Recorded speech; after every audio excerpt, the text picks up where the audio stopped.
Aujourd'hui, les militants l'ont encore adoubé, prouvant qu'ils sont avec lui. Oui, prouvant qu'ils sont avec lui, il n'empêche que le dossier Valérie Yapo reste toujours d'actualité et continuera d'alimenter justement l'opinion publique dans la mesure où le verdict est bel et bien attendu demain.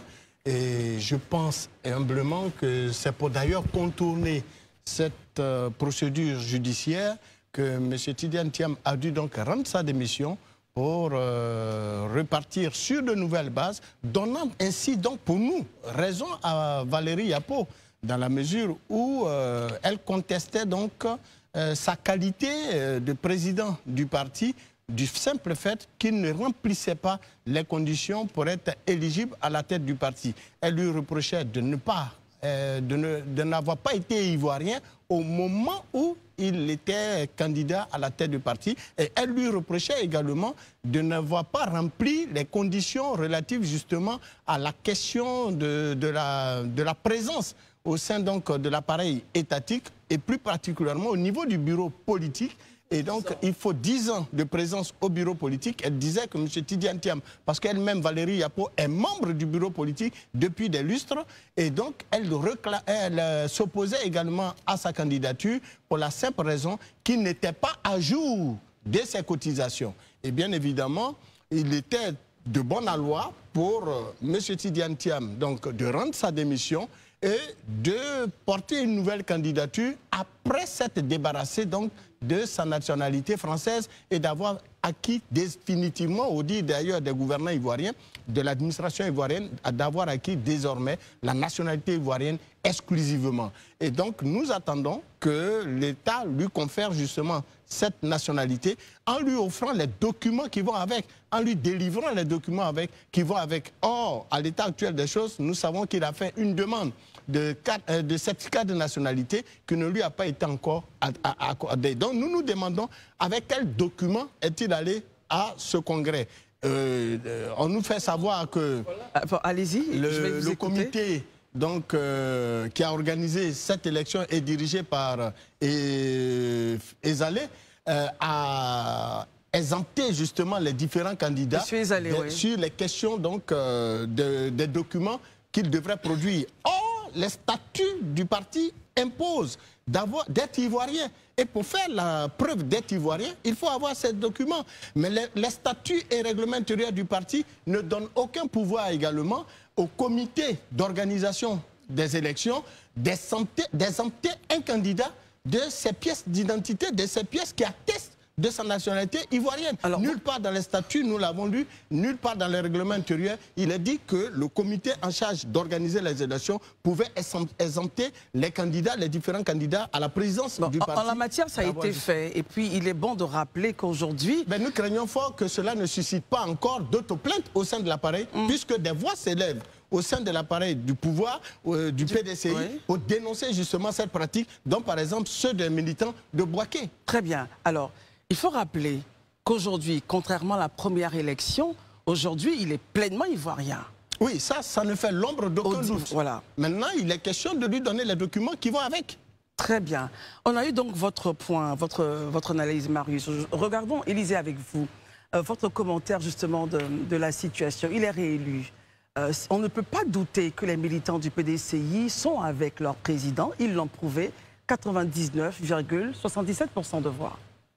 Oui, je pense qu'on peut considérer qu'un problème de résolu sur plusieurs qui sont posés, parce que c'était aussi un problème, le fait qu'il ait été élu et qu'on lui opposait une élection qui n'aurait pas été faite selon les règles de l'art, ou du moins selon les tests, vu que les statuts du PDCI prévoyaient que pour être président, à la tête du PDCI, pour être élu président, il faut déjà, ou bien pour être déjà candidat, il faut déjà être ivoirien. Et nous sommes tous témoins contemporains de ce que jusqu'avant mars 2025, M. Tidiane Thiam, il était français. La preuve, on a vu un décret de renonciation à l'allégeance française qui est sorti, signé du Premier ministre français. Et ce décret il est tellement clair. Souvent, j'entends beaucoup de débats là-dessus. Non, il était naturalisé. Non, il aurait été par naissance. Le décret, il est clair. Le décret vous écrit NAT. naturaliser. Bon, ça veut dire... C'est un ancien débat, Élysée. C'est un ancien débat aujourd'hui. Non, c'est important d'expliquer. Vous savez que c'est un ancien débat, mais ceux qui nous suivent là peut-être prendre le débat en cours. Donc il est important de leur faire aussi de la pédagogie. Allez-y. Voilà. Allez-y. Donc naturaliser, ça veut vous dire que cette renonciation à l'allégeance à la nationalité là se fait sur la base de la naturalisation. Tout à le fait qu'il a été naturalisé. Quand c'était une naissance, ils allaient mettre N-A-I-S. Tout le monde connaît. Voilà, et donc on est clair là-dessus. Donc c'est pour dire que sur cette base, donc jusqu'à cette date, il était considéré donc français. Et après mars 2025, il est donc ivoirien. Après avoir renoncé. Donc ceux qui se plaignaient du fait qu'il avait été élu en décembre 2023 au détriment des tests avaient raison quelque part, dans la mesure où l'acte posé aujourd'hui par le PDCI vient justifier effectivement qu'ils avaient raison. Parce que si... Est-ce que ce n'est pas justement l'affaire en justice qui a poussé le PDCI justement à stratégiser de la sorte pour avoir un petit peu la paix? Ou pour vous, vous vous dites la première élection c'est mal faite, essayons de faire les choses dans les règles. Non, moi je ne suis pas... Je dis que je ne spécule pas. Moi je vais sur la base des faits. Okay. Il y a une action qui a été intentée en justice et dans cette action-là, il y a un des éléments qui étaient reprochés au président Thiam, notamment son élection, qui ne se serait pas fait conformément aux règles, parmi lesquelles les statuts qui n'avaient pas été respectés, à savoir être ivoirien. C'est des éléments qu'on lui a opposés. Ouais. Vous êtes sans ignorer que les différentes parties adverses ont eu connaissance des motivations du procureur de la justice. Ils ont eu connaissance de ça, de ce que le procureur a décidé et qu'il a remis au juge. Et je me dis que c'est en connaissance justement des résultats des enquêtes du procureur là que le PDCI décide stratégiquement de dire à son président de démissionner. Il démissionne, donc ça veut dire le mandat qui va faire office de débat après n'existe plus. Donc il repart sur de plus belle, on refait une nouvelle élection qui prend en compte maintenant le fait que depuis mars, il est ivoirien, donc il a toute cette latitude-là de se présenter et puis on va. Donc moi je pense qu'il est quand même bon dans l'évolution des choses de comprendre pourquoi on est arrivé là, qu'est-ce qui a fait qu'on est arrivé là, c'est quand même bien des trucs. Donc je retiens déjà que le PDCI a usé de... En tout cas, M. Thiam et ses amis ont usé de stratégie, voilà, et donc ils ont continué une difficulté qui pointait à l'horizon. On n'a pas encore le verdict de la juge. Ça sera, voilà, c'est annoncé probablement pour demain. On n'a pas encore le verdict, mais j'estime que si d'aventure le juge devait se prononcer sur les faits qui lui ont été dit, c'est des faits antérieurs. Donc ça ne prend plus en compte la réalité du moment qui a venu changer un peu la donne. Donc je pense qu'ils ont usé vraiment de stratégie. Et ça, c'est... Donc là, on met les compteurs à zéro. Oui, on met les compteurs à zéro, mais le problème, c'est qu'en voulant résoudre un problème, on crée un environnement et un contexte qui rend encore plus difficile la suite. Comment cela? Parce que regardez, quand est-ce qu'on fait le bureau politique? Quand est-ce qu'on fait le congrès? J'estime pour ma part que c'est vrai qu'on a voulu résoudre un problème, donc on est allé un peu vite pour anticiper sur ce On rappelle les dates? Mais le bureau politique a eu lieu le lundi. Lundi. Voilà. Et puis le congrès a lieu aujourd'hui, mercredi. Et c'est hier... ou du moins depuis la fin du bureau politique dimanche, lundi, que les militants, les candidats devaient déposer leur dossier qui clôturait hier à 18h. À la suite duquel on a vu le communiqué du comité électoral qui a expliqué qui sont ceux qui ont été retenus. Donc vraiment, ça s'est fait un peu dans la précipitation. J'estime pour ma part que c'est des éléments qui, d'une manière ou d'une autre, resteront dans l'histoire. C'est inédit. Et ça va rester dans l'histoire du PDCI. Et ça, c'est quelque chose qui va suivre le PDCI durant tout ce temps-là. Quand on finit de dire ça, on a fini. Je dis et je répète, le PDCI aujourd'hui doit pouvoir mettre fin à toute cette guéguerre en son sein. C'est là que j'appelle le comité de sages. Moi, honnêtement, je suis un peu surpris. À chaque fois que le président, soit le président Bédier est décédé, on a eu un président doyen d'âge. Là aussi, le doyen d'âge qui était décédé, un autre. Donc, je retiens qu'au PDCI, il y a des doyens d'âge, il y a des comités de sages. C'est-à-dire qu'il y a des gens qui ont dirigé ce pays-là, qui ont connaissance de ce pays. Mais pourquoi on peut laisser des gens qui sont dans ce parti et on peut laisser le parti aller à une telle division ou bien aller à de telles tensions? C'est pas possible. Très bien. Je trouve que quelque part, il y a une faille. Et j'interpelle ce comité de sages-là et tous ces doyens du PDCI-là. Franchement, si cette situation devait aboutir à une élimination, ou ça devait aboutir à une issue qui ne soit pas heureuse, ils en sont responsables d'une partie, d'une part, pardon. Et ça, ils vont devoir vraiment regarder l'histoire en face et puis assumer cette responsabilité-là. Pascal, sous quel justement prisme vous regardez déjà la semaine qui a été assez bousculée pour le président, enfin pour le PDC-RDA, jusqu'à ce qu'on aboutisse à sa réélection? Votre commentaire, Pascal? Le premier prisme sous lequel je regarde cette situation, il est issu d'une de vos phrases. Vous avez dit, mais ça c'est un ancien débat. Et ça veut tout dire en fait. Ne ressassons pas ce qui est... Quand le vin est tiré, il faut le boire. Et si vous voulez le boire jusqu'à la lie, libre à vous. Mais pour moi, il faut considérer le PDCI-RDA finalement pour ce qu'il est. D'abord, l'un des premiers partis politiques, sinon le premier parti politique de Côte d'Ivoire. Et puis, autre chose, il faut considérer aussi que c'est une association privée. Même si, au regard de certaines dispositions réglementaires, il obtient des subventions de l'État du fait de la vitalité démocratique de notre pays. Une fois qu'on a établi cela, il faut à un moment donné laisser respirer un peu le PDCI. Ce sont des gens qui ont une expérience politique qui est grande. Je ne parle pas spécialement du président. Je pense qu'il est en train de faire ses armes aussi. De l'appareil. Oui, je parle de l'appareil. Une chose est d'être brillant, dit-on, mais une autre est de pratiquer la politique, de pratiquer les politiques, de pratiquer le sentier qui mène au pouvoir. Et si ce sentier-là est tortueux, ce n'est pas si grave. Ça vous permet de savoir que si vous arrivez à gérer, pour le PDCI par exemple, 7200 et quelques votants, eh bien c'est tant mieux parce que vous voulez arriver à la tête d'un pays où il y a 30 millions de personnes à gérer. Alors gérer une Valérie Yapo. Elle était ici sur ce plateau et elle nous a dit à nous tous qu'elle n'a jamais eu de rencontre formelle avec son président. Tout à fait. Et Houphouët-Boigny nous a habitués à de grandes images, des images fortes. Vous vous souvenez de l'image où on voit le président Houphouët-Boigny et M. Laurent Gbagbo. Vous vous souvenez d'images fortes? La première rencontre. Oui. Et alors que Laurent Gbagbo avait été taxé d'avoir été celui qui a déstabilisé le parti unique jusqu'à ce qu'on en arrive au multipartisme. D'ailleurs, le FPI en son temps et le PPACI fêtent le multipartisme parce que ils mettent ça à leur actif. Ensuite, on a eu des images fortes dans ce pays, des 4 qui sont réunissent à Yamoussoukro. Monsieur Robert Guéhi, Monsieur Henri Konan Bédié, Monsieur Laurent Gbagbo, j'ai dit 4, Monsieur Alassane Ouattara, le président actuel de la République. La Côte d'Ivoire est faite de certaines ruptures, mais toujours de rencontres. Et ça devrait nous inspirer. Laissons le PDCI régler ses problèmes. Je ne dis pas que nous ne devions pas en débattre ici. Et nous avons largement débattu. Et pourtant, c'est tout comme.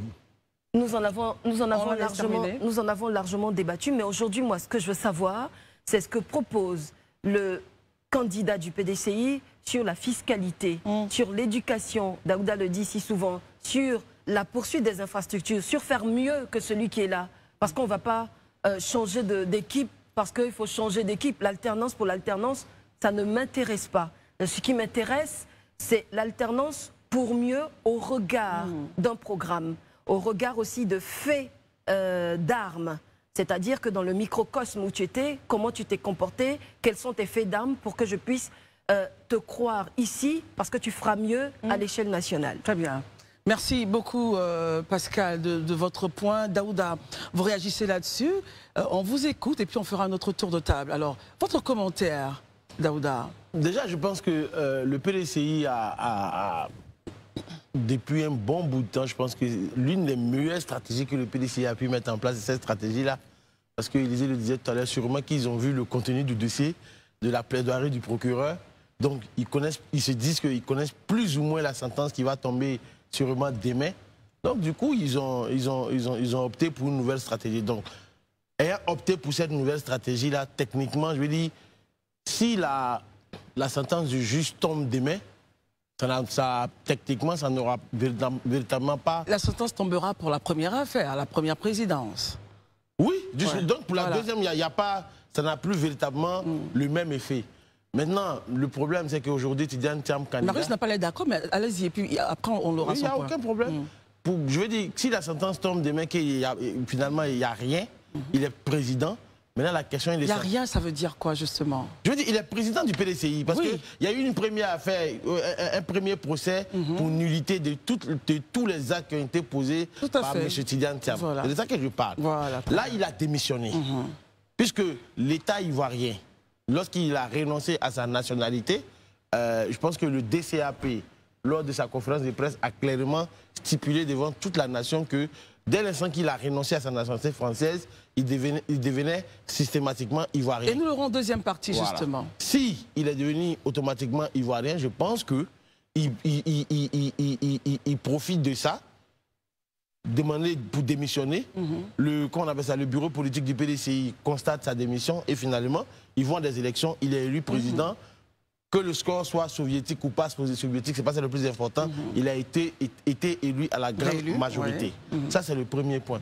Mais la question, c'est vrai que Pascal disait tout à l'heure que on attend le candidat du PDCI. Sur son programme. Sur son programme, malheureusement, il ne sera pas candidat parce qu'il a été radié de la liste électorale. Donc, il ne peut pas se présenter en tant que candidat à l'élection présidentielle. Moi, j'ai dit le candidat du PDCI. Voilà, je sais que tu as dit le candidat, mais comme c'est lui que tout le monde veut voir au niveau du PDCI être à la présidentielle parce qu'il demande une nouvelle RLE et autres, je dis, en l'état actuel des choses, Tidiane Thiam ne peut pas être candidat à la présidentielle de 2025.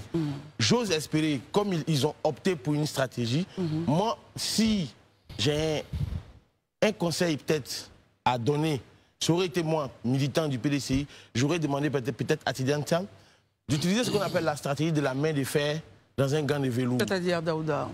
Pour dire quoi, aujourd'hui, il a été élu président. Ce serait bien, par exemple, de mettre quelqu'un d'autre, candidat du PDCI, et lui, il est candidat, il est le président du PDCI. Pour l'instant, ils n'ont pas encore décidé de cette stratégie-là. Enfin, c'est votre avis. C'est justement que je dis que si j'étais, il dit c'est un conseil. C'est pas moi qui dis qu'ils vont le faire. Il dit si j'étais membre du PDCI et très proche de Tidiane Thiam, c'est la stratégie que j'allais peut-être adopter, d'être en back-off et laisser quelqu'un d'autre gérer la présidence, de sorte que depuis la chute, comment on appelle ça, du PDCI en 99 jusqu'à aujourd'hui, je dis, ils n'ont pas eu véritablement, après Bédia en 2000, ils n'ont plus eu de candidat. Donc il faut que cette année-là, le PDCI puisse au moins avoir un candidat pour ces élections qui arrivent très prochainement. Très bien. Voilà. Alors, le point aussi, on le sait, hein, notre émission a une ligne une précision. Notre émission a une ligne éditoriale, c'est traiter les faits actuels qui s'y passent. Donc nous sommes obligés donc, de regarder à chaque fois, lorsqu'il y a un pic d'actualité, de pouvoir en parler et vous faites très bien d'analyser ces points-là. Maintenant, regardez, pensez-vous que cette nomination, du moins cette élection qui arrive avec 99,77% de voix devrait pouvoir ramener la paix, rendre Mme Valérie Yapo un peu plus conciliante? On a vu un communiqué passer des militants du Béquet. Marius, vous nous en dites quelque chose qui contesterait justement le Congrès. Comment ramener la paix et la sérénité? Parce que dans tous les cas, le PDCI vise à être présent à l'élection présidentielle. Marius, il faut que les choses soient claires dans l'esprit des uns et des autres.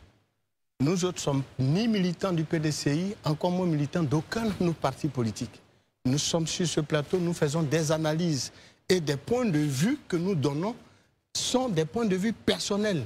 Ce n'est pas de la parole biblique ou même de la parole qui découle du Coran. Ce sont vos commentaires et vos analyses, bien sûr. Cette précision faite, nous voudrons rappeler aux uns aux autres que la même Valérie Yapo, sur une chaîne d'à côté, où elle a été invitée, a été assez claire. Elle dit que même ce deuxième congrès viole encore les dispositions légales. Comment cela, Marius? Mais pour la simple raison que jusqu'à présent, les points essentiels sur lesquels elle attaque le PDCI-RDA dans l'organisation du congrès qui a vu M. Tidiane Thiam être président, eh bien, le PDCI a violé justement les dispositions de l'article 40 et de l'article 41 qui voudrait que, pour être président du PDCI, il faut être d'abord ivoirien. Donc, pour être ivoirien, il faut en faire la preuve. Mais là, avec les documents qui vont avec. Même les autorités ont précisé qu'il était ivoirien. Est-ce qu'il a les documents? Il faut bien qu'on lui donne les documents administratifs qui attestent qu'il est ivoirien. Autre chose, Valérie Yapo dit encore une fois qu'il n'a pas fait 10 ans de bureau politique. Est-ce que ce problème a été résolu? De plus, qui plus est, pardon, le comité électoral mis en place pour ce deuxième congrès, qui a exempté les candidats de produire des documents administratifs attestant de leur nationalité, avait-il le pouvoir de le faire? Est-ce que les statuts et règlements intérieurs le disent? Moi, je suis très procédurier parce que je suis syndicaliste. Et je dis que si les textes qui régissent le PDCI ne l'ont pas mentionné, et qu'aucune résolution, aucun congrès, aucune instance de décision l'ait évoqué, alors le comité qui s'est assis entre quatre murs pour décider au nom de l'ensemble des militants et des sympathisants du parti a voté. Ça, c'est comme ça se passe comme ça. Et donc, si d'ordinaire, des citoyens, militants avertis, militants actifs du PDCI, attaquent le parti sur ces points-là, eh bien, ce deuxième congrès risque évidemment d'avoir des soucis au niveau des tribunaux. Je pars à Élysée. De nos tribunaux. Sur ce point que vient d'évoquer Marius, est-ce que le PDCI en interne ne peut pas se donner des leviers, n'est-ce pas, pour arriver justement à avoir une élection et puis régler leurs problèmes en interne? Bon, Élysée, commentaire là-dessus, justement. Oui, bon, déjà, moi, c'est de dire à Marius que, bon, oui, c'est vrai, il a évoqué les positions de Valérie Yapo, mais c'est les positions de Valérie Yapo et ceux qui la soutiennent contre les positions aussi des responsables du PDCI. Bien sûr. Donc, les deux positions, pour l'heure, on ne peut pas dire telle a raison ou telle n'a pas raison. C'est pourquoi on a une justice qui, elle, tranche quand il y a des litiges. Donc, on attend de voir le verdict de la justice concernant cette situation. Mais toujours est-il que ce qui est plus important aujourd'hui, c'est de parvenir à une cohésion au sein du parti. Moi, c'est l'enjeu. Et c'est pourquoi tout à l'heure, quand je parlais, j'ai dit que moi, je ne peux pas admettre qu'un parti comme le PDCI, qui a en son sein des doyens, c'est-à-dire des gens qui ont participé à la vie politique de notre nation depuis l'indépendance, c'est-à-dire depuis 1960, pour certains qui étaient les collaborateurs de Félix Houphouët-Boigny, soient encore dans ce parti, occupent des fonctions de sages dans ce parti, et que ce parti soit en proie à toute cette tension. Vraiment. Il y a quelque chose qui ne va pas. Il y a quelque chose qui ne va pas, soit il y a une démission. Non, mais ils essaient peut-être de faire de leur mieux aussi, Élysée. On n'en sait rien. Je dis et je répète. Ils peuvent faire de leur mieux. Oui. Faire de ton mieux ne veut pas dire que tu as résolu le problème. Voilà. Moi, je fais un constat. Il y a une tension dans ce parti. Et ce parti-là a en son sein des responsables, des doyens qui, eux, ont bâti ce pays aux côtés de Félix Houphouët-Boigny. Qui ont appris la philosophie de Félix Houphouët-Boigny. Je constate qu'ils sont présents dans ce parti-là. Ils y sont encore. Et ce parti est en proie à des tensions, à des dissensions, à des divisions. Et j'estime pour ma part qu'il y a un problème. Soit ils n'ont pas suffisamment d'impact sur le parti au point de faire régner ce qui a toujours été la colonne vertébrale du PDCI, à savoir le dialogue. Soit il y a une démission volontaire, ou soit il y a un choix de prendre parti dans une situation où, en réalité, les doyens doivent pouvoir être les arbitres et régler la situation. Donc moi, je dis que ça, franchement, je ne veux pas indexer, mais je me dis que c'est une question de logique. C'est une question de logique. Ces sages-là, ces doyens-là, s'ils sont restés muets, ou bien s'ils sont restés à équidistance, parce qu'ils estimaient que les plus jeunes vont s'entendre entre eux. Le constat est clair, les plus jeunes ne s'entendent pas entre eux. Il faut qu'ils descendent dans l'arène et qu'ils viennent mettre de l'ordre. Une bonne fois pour toutes, pour que le PDCI retrouve sa sérénité. Parce que le PDCI a sa place dans le débat politique en Côte d'Ivoire. Voilà. Donc il faut que ce parti-là retrouve la sérénité. On est à 5 mois des élections. Je crois qu'il y a des enjeux plus importants devant. Il faut déjà qu'on commence à les régler. Et pour ça, il faut qu'il y ait une certaine cohésion. Vous ne pouvez pas aller en bataille si vous-même en votre sein vous êtes déjà divisé. Donc ça c'est ce que je veux dire, voilà, mentionner, c'est vraiment important de le dire. Maintenant je rebondis sur le point de Marius tout à l'heure, quand il disait qu'on a changé les critères d'élection et que ça c'est le contraire. Non, c'est pas, je ne dis pas, je ne dirais pas qu'à dire qu'ils ont changé les critères, mais je dis que le bureau politique, dans son communiqué, a donné un ensemble de points comme recommandation ou bien injonction, je pourrais dire ainsi, je vais dire au bureau qui pourrait organiser les élections. Et ce qui est un peu surprenant, je conçois ça avec Marius, c'est le point 7, où ils ont dit par exemple que le bureau politique dispense de toute péremption les pièces de dossier de candidature. Ça ne veut pas dire que vous ne fournissez pas de dossier. On veut juste vous dire que, contrairement à ce qui s'est fait d'habitude, où par exemple on vous dit, priez nous fournir un certificat de nationalité datant de moins d'1 an, aujourd'hui on n'en parle plus. Donc, son certificat de nationalité-là, il date d'il y a 50 ans. Tu peux l'envoyer dans le débat. C'est ce que ça veut dire. Mais ça, quand on regarde aussi, on comprend juste que c'est pour parler à une situation. On comprend que c'est pour parler à une situation. Parce que depuis quelques temps, vous êtes sans ignorer que M. Thiam, une décision de justice, a suspendu tout octroi de certificat à M. Thiam jusqu'à nouvel ordre, le temps qu'on ait le verdict du procès qui était en cours. Donc, il ne pouvait pas avoir un certificat de nationalité récent, datant de maintenant.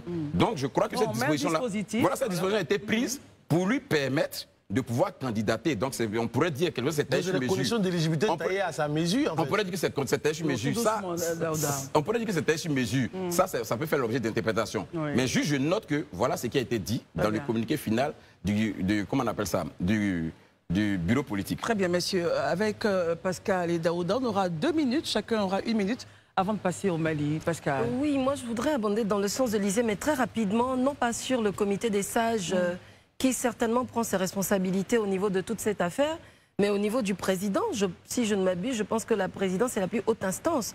Les présidents du PDCI ont toujours été des présidents forts, des présidents charismatiques, qui savaient faire taire. Le PDCI a certainement connu beaucoup de dissensions depuis qu'il existe, mais c'est la première fois que ces dissensions sont aussi longues, sont rendues publiques, arrivent même jusqu'à la justice et sont aussi proches d'un événement important comme les élections présidentielles où il est important que le PDCI soit présent pour ma part. Donc oui, le comité des sages, d'accord, mais je ne pense pas que ce soit l'instance la plus puissante ou en tout cas la plus décisionnaire du PDCI. Le président est très fort au PDCI. C'est une occasion là pour le nouveau président élu, à savoir M. Tidiane Thiam, de montrer... vous parliez de main de fer, gants de velours, de montrer qu'il s'est rassemblé. Que devrait-il faire justement pour faire montre de cet esprit de rassembleur? Eh bien, écoutez, pour commencer, moi j'aimerais beaucoup apprendre qu'il y a eu une rencontre entre M. Tidiane Thiam et toutes les dissensions, toutes les voix discordantes, en commençant par celle de Mme Valérie Yapo, en allant jusqu'à M. Jean-Louis Billon et tutti quanti. J'aimerais beaucoup apprendre qu'après ce congrès où il a été élu de façon écrasante, eh bien qu'il y ait un geste fort intra-PDCI. Et oui, c'est vrai, nous réagissons à ce qui se passe dans ce parti, mais vraiment, le PDCI a toujours eu des présidents forts et aujourd'hui, je pense vraiment qu'il a l'occasion là de montrer qu'il peut faire abstraction de quelques appels que ce fut d'un camp ou d'un autre et dire je vais penser au Fouet-Boigny. Je vais penser au Fouet-Boigny. Qu'est-ce que Fouet aurait fait? Il aurait appelé tout le monde. Merci Pascal. Donc on termine avec vous. Non, en fait, je vais emboucher la même trompette que Pascal, mais à une différence où, véritablement, je pense que M. Tidiane Thiam a raté le coche. En faisant quoi? Dès le début de son élection, le premier congrès à Yamoussoukro, je pense que c'était en 2023, je crois bien. Décembre 2023. Quels sont les pas, justement, qui vous font dire cela? Vous vous rappelez que sur ce même plateau, quand après son élection, on a dit quels sont les challenges, les défis auxquels elle allait être confrontée, c'était le défi de la cohésion. Donc, on l'a dit ici, c'était lui qui avait plus à perdre que les autres parce que c'est lui qui était le leader charismatique qui venait d'arriver. Donc c'était à lui pour parler de façon triviale, comme je disais, de se rendre plat pour les autres, de sorte à rassembler tout le monde autour de lui. Mais malheureusement, ça n'a pas été fait. Parce que Valérie Yapo, tout à l'heure, elle en parlait, on l'a reçue sur ce plateau. Lorsqu'elle commence à donner les premiers signaux pour dire « je ne suis pas d'accord, je ne suis pas d'accord », je pense qu'on aurait pu l'appeler, discuter avec elle, au lieu de la jeter au bûcher. Billon a attiré l'attention à gauche, à droite. On ne l'a pas écouté. Il a été plus ou moins voué aux gémonies. Donc, Thierry Tanolume, il est carrément hors des radars, il ne dit rien, tout et tout. Et il y a beaucoup de cadres. C'est vrai qu'aujourd'hui, beaucoup de cadres au niveau du PDCI ne s'expriment pas sur la question, mais est-ce à dire qu'ils sont tous... Ils n'en pensent pas moins, c'est ce que voilà, c'est ce que je dis. Donc, techniquement, je veux dire que M. Tidiane Thiam a raté le coche dès le départ. Mais il n'est jamais trop tard pour bien faire. Aujourd'hui, il a encore été élu à plus de 7 000. Et là, c'est un point que j'aimerais souligner. Parce que lors du premier congrès, il y a eu 4 000 délégués. Après, lors de la convention, on était à 5 000 délégués. Aujourd'hui, on est à plus de 7 000 délégués. Je dis, ça monte crescendo sur les 12 000 délégués qui ont voté, peut-être qui sont à jour de leur cotisation, tout et tout. Donc, M. Tidiane Thiam, c'est le lieu d'aller vers vos frères parce que le PDCI ne peut pas rater ces élections. Vous n'avez jamais été aussi bien d'être proche du pouvoir d'État. Il y a encore du chemin. Utilisez les mains de fer dans un gant de velours. Très bien. Si ce n'est pas vous, ça peut être quelqu'un d'autre. En tout cas, donc placez Daouda, un candidat merci beaucoup. À côté. Merci beaucoup, Daouda. Enfin, on a vu un débat sur Live TV où enfin nous écoutons des chroniqueurs qui finissent quand même par gagner raison, par trouver raison. Parce que dernièrement sur Live TV, on avait juste un débat où ils attaquaient tout le temps Tidiane Thiam. Et moi, je me posais même déjà des questions si ces chaînes de télévision avaient véritablement un problème. Aujourd'hui, on a eu quand même des gens qui ont compris qu'il est important de laisser ce parti politique, à un moment donné, s'organiser dans son sien, de voir comment il peut faire la démocratie. Surtout que au RHDP, on ne peut pas nous montrer la bonne exemple. On ne peut pas nous montrer la bonne exemple. La dernière fois où M. Alassane Ouattara a été élu président au RHDP, je ne m'en souviens même pas. Peut-être vous vous en souvenez, moi je ne m'en souviens même pas. Donc, il faut encore dire qu'au moins au PDCI, ils ont élu un président après la mort du président Henri Konan Bédié. Et c'est quelque chose de normal, à féliciter, à apprécier. C'est quelque chose de juste. Et donc ça, il faut pouvoir féliciter ça. Aujourd'hui, Tidjane Thiam a été réélu.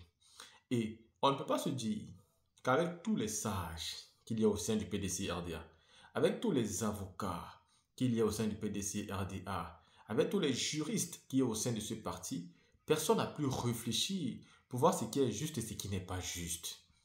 On ne va pas toujours nous dire que Valérie Yapo a toujours raison, qu'elle est toujours la plus sage que tout le monde, et qu'au sein du PDCI, il n'y a pas des gens qui ont réfléchi à toutes les stratégies. Au contraire, stratégiquement, ils ont été forts. Ils sont partis au procès avec Valérie Yapo. Ils ont tout fait pour que le procès soit reporté. Et comme le procès, lui, il a été reporté, ils ont profité de ce temps-là pour faire un autre congrès et organiser et avoir une élection où ils ont élu un nouveau président. Rendant tout de suite maintenant toutes les demandes de Mme Valérie Yapo infondées. Parce qu'aujourd'hui, le dossier reste vide. Tu viens te plaindre parce que je suis président élu de manière illégale. Moi, je démissionne. C'est-à-dire, je reconnais que je suis illégal et je démissionne. Ensuite, je me fais réélire maintenant. Parce que là, je suis enfin légal. Je suis reconnu comme ivoirien. Donc, Valérie Yapo aura toujours sa position de plaignante. Elle ne va jamais avoir une position où M. Tidjane Thiam a raison. On a pu constater qu'elle n'aime pas le monsieur, c'est tout. Sur la chaîne de télévision ANC hier, elle nous a clairement dit que pour elle, M. Tidjane Thiam, n'est-ce pas, ne peut pas être président de la République. C'est son avis et c'est normal qu'elle ait son avis. Moi aussi, j'ai mon avis sur la question. Et c'est normal qu'elle ait son avis. Mais M. Tidjane Thiam et tous les 5000 militants du PDC-RDA qui votent pour lui, bah, eux, ils pensent que Tidjane Thiam peut être candidat. Et ils pensent qu'il peut gagner une élection. Alors, à eux aussi de démontrer ça. Et ils le démontrent pendant les élections. Moi, le seul bémol que j'ai, c'est de voir des élections où il est le candidat unique et où on nous dit qu'il a gagné avec 99%. Quand on est candidat unique, on peut même avoir 100% parce qu'en face, il n'y a pas d'adversaire. Donc, c'est le seul bémol. Maintenant, s'il n'y a pas d'adversaire, ça signifie aussi que tous au sein du PDC-RDA ont décidé que c'est Tidjane Thiam le président. Donc, les adversaires n'ont plus besoin de se positionner. Vous avez vu que même le maire Jean Mayassé aujourd'hui est parti voter pour Tidjane Thiam. Alors qu'aux dernières élections, il était quand même adversaire. Aujourd'hui, les partis votent sans problème. Ça veut dire qu'avec tous ces acharnements, beaucoup de personnes ont décidé de soutenir Tidjane Thiam. Alors, nous allons voir demain les résultats de la justice et nous espérons qu'en ce moment-là, le PDC pourra tourner la page.